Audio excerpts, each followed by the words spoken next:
नमस्कार। चलिए आज बात करते हैं नाडियापुर गांव के एक गरीब लेकिन ईमानदार नाविक बसंत की। एक ऐसा नाविक जिसकी जिंदगी एक जादुई रहस्य की वजह से हमेशा के लिए बदलने वाली थी। तो सवाल ये उठता है कि क्या होता है जब एक गरीब इंसान की ईमानदारी की सबसे बड़ी परीक्षा होती है, वो भी तब जब दांव पर उसका सब कुछ लगा हो। आइए इस कहानी में उतरकर पता लगाते हैं। कहानी की शुरुआत होती है बसंत की मुश्किलों से। हम देखते हैं उसकी गरीबी और उससे पैदा हुई लाचारी को। वो एक ऐसी हालत में फंसा है जहां उस पर चारों तरफ से दबाव है और निकलने का कोई रास्ता नजर नहीं आ रहा। देखिए, एक तरफ है बसंत जो अपनी गरीबी से लड़ रहा है और गांव के लगभग हर इंसान का कर्जदार है। हालत इतनी खराब है कि उसकी अपनी पत्नी भी उसे ताने मारती है क्योंकि वो अपनी ईमानदारी का दामन नहीं छोड़ता। और दूसरी तरफ उसकी इसी मजबूरी का फायदा उठाने को तैयार बैठा है गांव का बेरहम साहूकार धनीराम। और फिर धनीराम बसंत को एक आखिरी चेतावनी देता है। वो साफ साफ कहता है, अगर 10 दिन के अंदर मेरे पैसे नहीं लौटे तो मैं तेरा घर तुझसे छीन लूंगा और तुझे धक्के मारकर बाहर निकाल दूंगा। अब बसंत के पास सिर्फ 10 दिन बचे थे। और ठीक इसी मुश्किल घड़ी में जब बसंत पूरी तरह टूट चुका होता है, कहानी में एंट्री होती है एक रहस्यमयी बूढ़े आदमी की।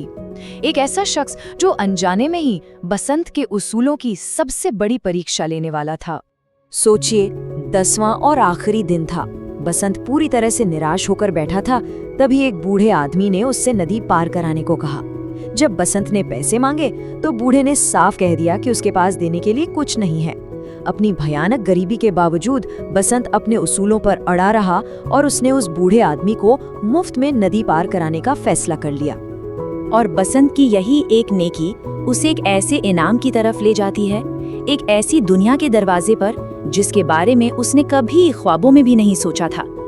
अब जरा सोचिए, नाव नदी के बीचों बीच पहुंचती है और वो बूढ़ा आदमी बसंत से कुछ अजीब सा कहता है और पानी में कूद जाता है। बसंत तो बुरी तरह घबरा गया। उसे लगा कि कहीं उस पर हत्या का इल्जाम न लग जाए और इसी घबराहट में अपनी जान बचाने के लिए वो भी नदी में कूद जाता है। पर अगले ही पल कुछ अजीब हुआ। डूबने की जगह बसंत खुद को एक छोटे से तालाब में खड़ा पाता है और वो तालाब एक इतने खूबसूरत जंगल के बीच में था जैसा उसने अपनी जिंदगी में कभी नहीं देखा था। ये उसकी दुनिया से बिल्कुल अलग एक जादुई जगह थी। और इतना ही नहीं, वहाँ एक सड़क थी जो पूरी की पूरी सोने की बनी हुई थी। वो हैरान परेशान उस सड़क पर आगे बढ़ने लगा और हर कदम के साथ उसका आश्चर्य और बढ़ता ही जा रहा था।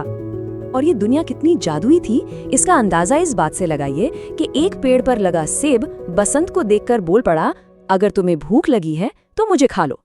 बस इस नज़ारे ने बसंत को यकीन दिला दिया कि वो वाकई किसी जादुई जगह पर आ पहुंचा है।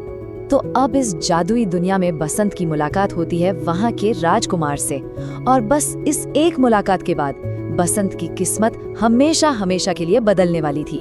पता है वो बूढ़ा आदमी कौन था? वो असल में उसी जादुई दुनिया का राजकुमार था। वो बसंत को सोने के सिक्कों का एक बड़ा सा ढेर देता है और कहता है कि वो जब चाहे यहाँ आ सकता है, लेकिन एक शर्त थी, एक बहुत बड़ी शर्त। उसे इस दुनिया के बारे में किसी को भी नहीं बताना होगा, यहाँ तक कि अपनी पत्नी और माँ को भी नहीं।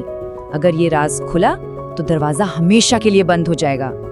और बस इसके बाद तो बसंत की जिंदगी पूरी तरह से बदल गई। पहले ही दिन वो सोना लेकर शहर गया, उसे बेचा और गांव के एक एक आदमी का कर्ज चुका दिया। और देखते ही देखते कुछ ही हफ्तों में बसंत नाडियापुर का सबसे अमीर आदमी बन गया। अब वो गांव का सबसे बड़ा सेठ कहलाता था। एक तरफ जहां बसंत की ईमानदारी उसे कामयाबी दिला रही थी, वहीं दूसरी ओर किसी की नजर उसकी इस तरक्की पर थी और वो था साहूकार धनीराम। उसका लालच अब उसे बर्बादी के रास्ते पर ले जाने वाला था। धनीराम से बसंत की ये अमीरी बर्दाश्त नहीं हो रही थी। वो जलन में पागल हो गया था। उसने अपने आदमी भीम को जासूसी के लिए लगाया और जैसे ही उसे बसंत के राज का पता चला, लालच ने उसकी आंखों पर पर्दा डाल दिया। वो दोनों उसी जगह पहुंचे और सोने की दुनिया पाने की उम्मीद में नदी में कूद पड़े। लेकिन लालच का अंजाम क्या होता है? उनके लिए वहां कोई जादुई दुनिया नहीं थी। अचानक पानी की एक तेज लहर आई और वो दोनों उसी में समा गए, हमेशा के लिए। तो इस पूरी कहानी का असली राज क्या है? मतलब हमें इससे क्या समझना चाहिए?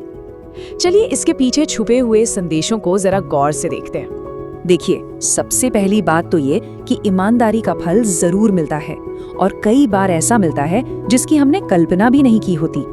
वहीं दूसरी तरफ लालच इंसान को खतरों और सही गलत के लिए अंधा बना देता है। असली दौलत सोना चांदी नहीं, बल्कि आपकी ईमानदारी और आपके अच्छे कर्म हैं। और आखिर में ये कहानी सिखाती है कि कुछ राज की अपनी एक कीमत होती है और उन्हें बचाए रखने के लिए उन्हें राज ही रखना पड़ता है।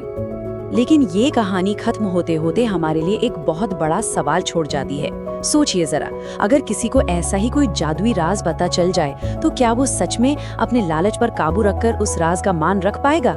इस पर सोचिएगा जरूर।